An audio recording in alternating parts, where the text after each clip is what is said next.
guys, book number one, Real Estate Finance and Investment Manual. A little bit older of a book. I think it came out in the late 90s. I probably read it 10 years ago myself. But don't let the age of the book fool you. There's a lot of good content in here. The author is Jack Cummings, and Jack explains all about how to get creative in real estate. So when I came in, I started off as a real estate broker, real estate agent, real estate broker. You learn the traditional method of financing, right? You go through a mortgage broker, you get pre-approved. That mortgage is very, very typical. This book really kind of helps you go through the creative process using wraparound mortgages, using seller financing, using leasebacks, using just all types of creative methods to get the deals done that you want to get done. And this book really opened my eyes to just how to be a real investor. Real investors are not just kind of collecting properties. They're repurposing properties. They're taking industrial and turning it into residential. They're taking residential and turning it into commercial and repurposing things. So this book is all about how to use real estate as a tool, how to help finance and how to crunch numbers, and just really get creative. So I thought, if you're the equivalent of an MBA or a course on financing and real estate, this is it right here. It's still available on Amazon. I would definitely check it out. All right, guys. Book number two. A little bit more popular. If you haven't read it, and you're serious about building wealth in real estate, I would encourage you definitely to pick it up. The Millionaire Real Estate Investor, Gary Keller. Gary Keller is a great author. I have one more by Gary Keller for you. But this is the one where I read and I was like, damn, I can be rich through real estate. I can actually make something happen here. This book really opened my eyes to just simplifying the process, being a good property manager, being a good landlord, going there and again recognizing opportunity, and just he talks a lot about buying at you make your money on the way in. That's one of the biggest lessons. You make your money on the way in, and he talks all about buying right. So anytime I go and look for a property now, I'm never buying anything at market value, mostly because of this book. I learned that I want to make money from the day I sign on that line. He teaches you a little bit about how to do that, and embeds that kind of in your mind that you want to go into a deal. And as soon as you sign, as soon as you close on that loan, as soon as you close on that property, you have equity on the way in. And that's the way I've been buying real estate ever since I read this book. So definitely check this one out. The Millionaire Real Estate Investor. It's a great book, again, by Gary Keller. All right, guys, number three, Retire Young, Retire Rich. I've been talking about this book for at least the last 5 years. Ever since I read it, it's been a game changer for me. This book is all about money leverage, making your money work harder for you. Robert Kiyosaki, obviously popular author. He wrote Rich Dad, Poor Dad. If you haven't read that one, I read that book and I love that book. I mean, it's super popular, but it was really the basics. He takes it up a notch in this one and talks all about making your money work harder for you. A lot of people think that saving money and just kind of stacking it away is the key to financial freedom. He talks about treating your money like foot soldiers, like workers, and you want to make sure that your money is back out into the field working and making more money for you. So Retire Young, Retire Rich, I would say would be number 3 on my list, and it is a terrific book. If you've read Rich Dad, Poor Dad, you'll love this one as well, so definitely pick it up.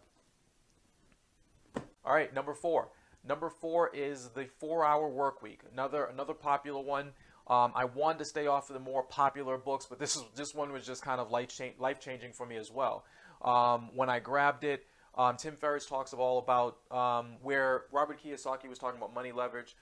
In my opinion, my interpretation of this is more about people leverage. It's about using the skills and the talents and services of other people to create a life where you're not working 9 to 5, 40, 50, 60 hours a week. It's about, cutting out all the fat, being in the places where you're needed. And when I read it, it took me a little while to process. It took me probably a couple of years to really understand where Tim Ferriss was coming from in this book, because it's something when you're used to working. You think that when you're younger and you're kind of getting into the business, you think that hard work is a good thing. It definitely is, and I'm not knocking hard work, but sometimes it's about working smarter, not harder, right? And I was always hard work, hard work, hard work, push, push, push.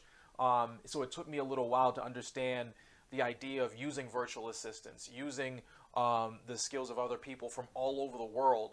And Tim Ferriss really opened my mind to the fact that I can have somebody in the Philippines working for me. I can have somebody in India working for me. I can have somebody on the other side of this country working for me all hours of day, all days of the week, and creating a system and passing it off to somebody else. So it's a very powerful book. If you're truly looking to build a business, it's not focused on real estate, but if you're truly looking to build a business in real estate, this is a great book to pick up because it'll teach you how to.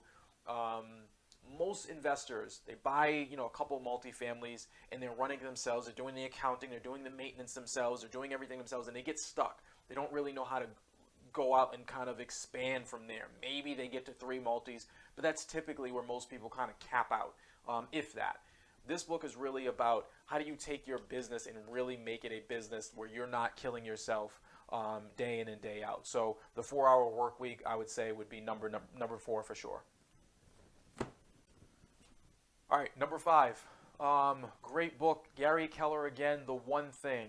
I want to say 3 or 4 years old, pretty popular read. If you haven't read it already, definitely check it out. It may be a little bit older, definitely on Amazon, definitely on in the bookstores as well.